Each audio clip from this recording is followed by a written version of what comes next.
casi siempre me han parecido las peores de todas las que he visto. En cambio, en las plazas de tercera...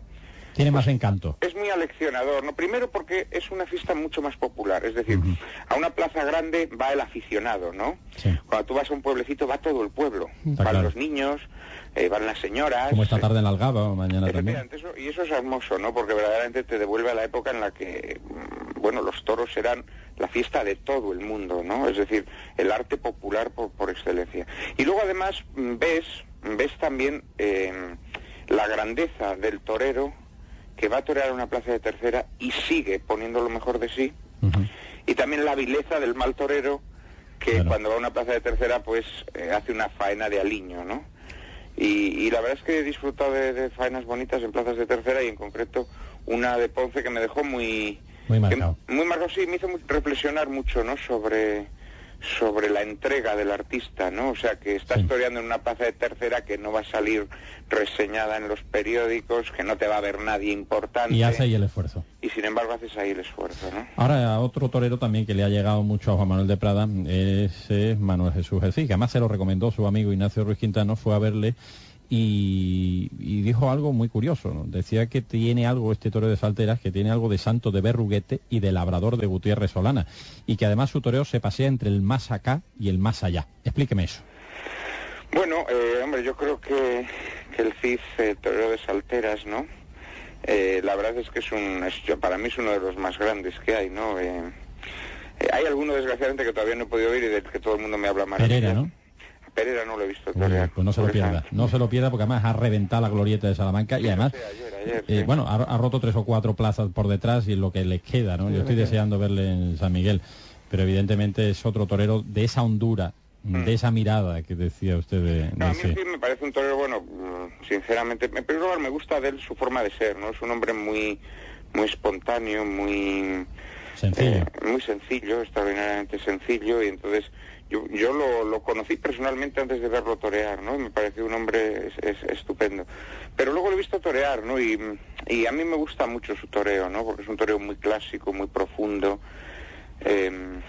Es un toreo además que le da dignidad al toro, que esto para mí es muy importante. A mí una de las cosas que menos me gustan son esos toreros que cuando el toro está cansado, cuando el toro está rendido, pues digamos que se adornan mucho, no siempre a costa de la dignidad del toro, no siempre pues haciendo alardes innecesarios, etcétera, etcétera, ¿no? A mí me encanta cuando precisamente se habla también de los animales, sobre todo cuando en San Fermín un amigo le escuchó decir que se debe amar a los animales, pero siempre que ese amor no sea cortina de humo que maquille una perversión moral.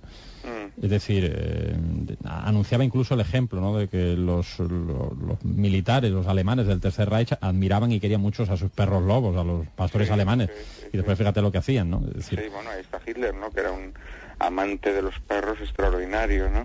No, y yo sinceramente en muchos de los detractores de la fiesta nacional veo intenciones turbias, ¿no? En primer lugar, hombre, vamos a ver, uno puede amar a los animales naturalmente, pero el amor a los animales tiene que ser una consecuencia profunda del amor al hombre, ¿no? Y generalmente entre los detractores de la fiesta nacional, entre esos ecologistas así que se rasgan las vestiduras, pseudoecologistas, pues no aprecio un verdadero amor al hombre, ¿no? Normalmente muchos de estos grupos que tanto chillan por las corridas de toros no levantan la voz, yo que sé, por ejemplo, ante el tema del aborto, ¿no? No deja de ser muy, muy curioso y sintomático, ¿no? Y luego, sinceramente, no nos engañemos, creo que en el odio a la fiesta nacional hay un odio profundo a España. Creo que hay un odio profundo a la... Pero ¿por qué hay esos perjuicios, estas cuestiones tan raras que antes no la había? Con la etapa de su abuelo, la generación de nuestros padres. Bueno, pues quizá porque no había surgido ese veneno en el seno de la sociedad española. Es decir, cada vez hay más gente que se avergüenza bueno, pues de lo que podríamos considerar el genio español, ¿no? El genio español que cristaliza pues en una serie de manifestaciones culturales, religiosas, sociales, ¿no? Que forman parte de nuestra columna vertebral como pueblo, ¿no? Y naturalmente una de esas expresiones culturales, quizá la expresión cultural más intrínsecamente española, más ilustrativa de lo que es el genio español, naturalmente es la fiesta de los toros, ¿no?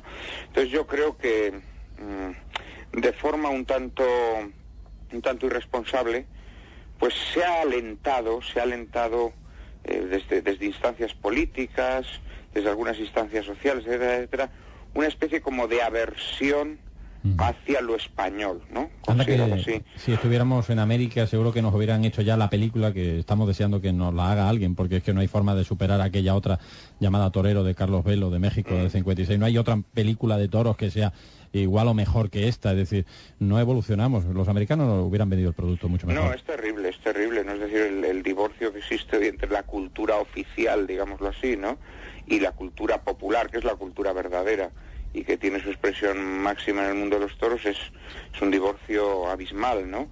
Hombre, yo creo que esto también, no nos engañemos, yo pienso que no creo en el progreso indefinido de la historia, ¿no? Yo creo en que la historia tiene siempre un movimiento pendular, ¿no? Y quiero pensar que todos estos movimientos de odio hacia la fiesta nacional, que repito, que yo creo que encubren un odio más profundo hacia lo que es lo español, ¿no? Lo español, ¿no?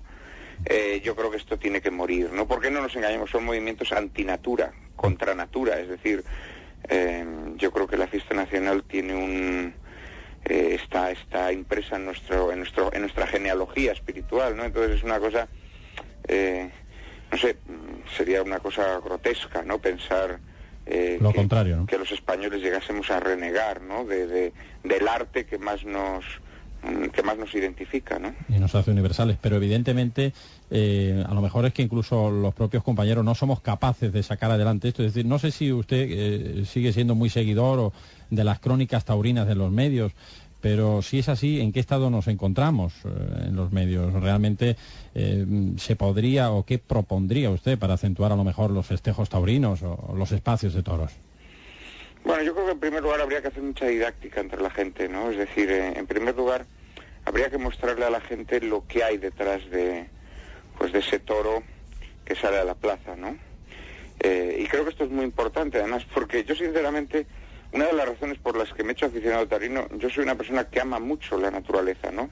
Esto también me lo inculcó mi abuelo. Mi abuelo era un hombre que amaba extraordinariamente la naturaleza y era taurino, ¿no? Entonces cuando te metes un poco en los entresijos del mundo del toro, claro, te estás dando cuenta que gracias, en primer lugar, bueno, gracias a que existe la fiesta nacional, existe esa especie que es el toro. Porque claro, si mañana desaparecieran las corridas, el toro desaparecería, ¿no? Y con ellas los 500.000 hectáreas de... Y con ellas, ¿no? Efectivamente, es decir, las fincas en donde el toro pasta, las fincas en donde el toro crece, ¿no? Que claro, no olvidemos que junto a toros, pues ahí están creciendo muchas especies animales y vegetales que probablemente si no existieran todas esas grandes fincas, pues mañana desaparecerían, ¿no?